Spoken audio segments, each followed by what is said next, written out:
Every single day in the U.S., more than 1,500 children disappear. Most are found. Some are not. When the Holloway family moved into their dream home in Maple Hollow, Pennsylvania, they thought the creaks and groans were just the quirks of an old house. But the noises grew louder, clearer, until they weren't noises at all. They were voices. And one night, those whispers took their son. The Holloway family bought 43 Hawthorne Street in the spring of 2016. It was a freshly painted Victorian home with polished banisters, restored floors, and history in its bones dating back to 1902. They thought they were buying charm. Instead, they unlocked something that had been sealed away for over a century. Neighbors won't walk past the house after dark. Contractors refuse to work inside it.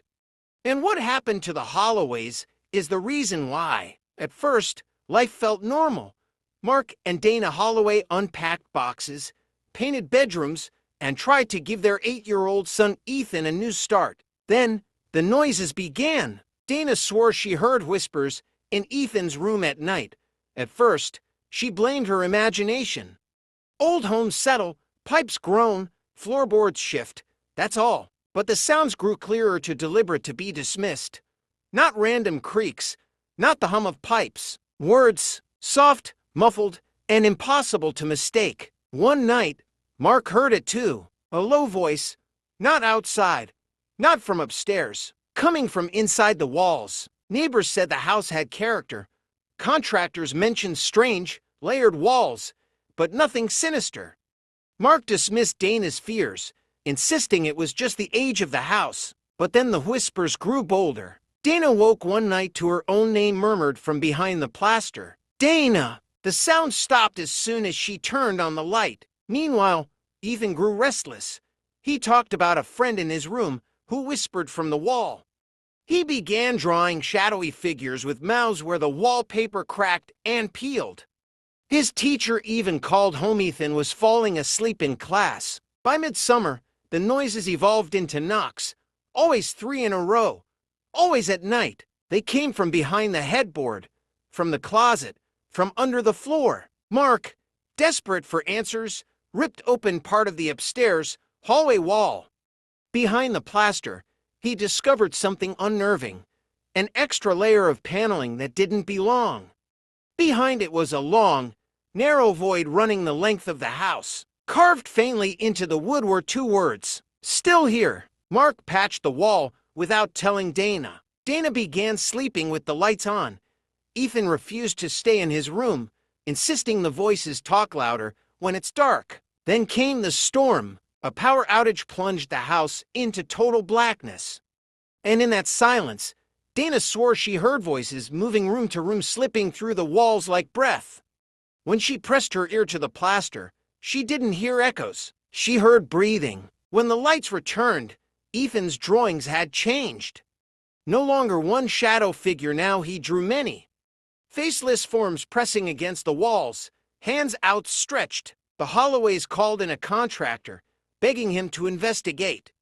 Reluctantly, he pried open the wall behind the staircase. Inside was a cavity filled with old belongings, shoes, buttons, fragments of children's clothing.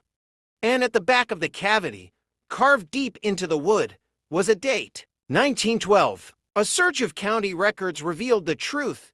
The original builder had used orphan labor in the early 1900s. Children from the local poorhouse vanished during construction. Rumors whispered for decades claimed those kids never left the property, that they were sealed inside the house itself. The Holloways realized the voices weren't random. They weren't echoes of pipes or groaning wood. They were the voices of children trapped in the walls. The final night came in September. Mark woke to the sound of 3 heavy knocks, louder than ever, pounding from wall to wall like the house itself was alive. Dana ran to Ethan's room. His bed was empty. Then they heard him, Ethan's scream muffled, desperate, coming from inside the walls. Mark grabbed a hammer, smashing through plaster. Dana clawed at wallpaper until her fingers bled. Ethan's voice was right there, crying out, "Mom, Dad, I'm here." They tore open the wall, dust choking the air.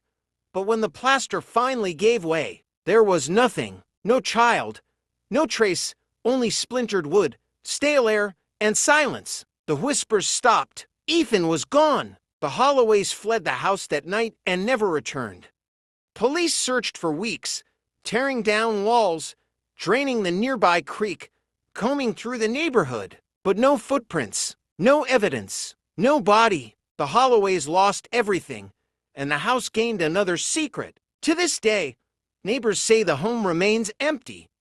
But at night, when the wind dies down, some swear they hear a child's laughter carried softly through the walls. And if you dare to walk past 43 Hawthorne Street, don't stop, because the whispers there don't just call, they listen. Some believe the Holloways were victims of a crime.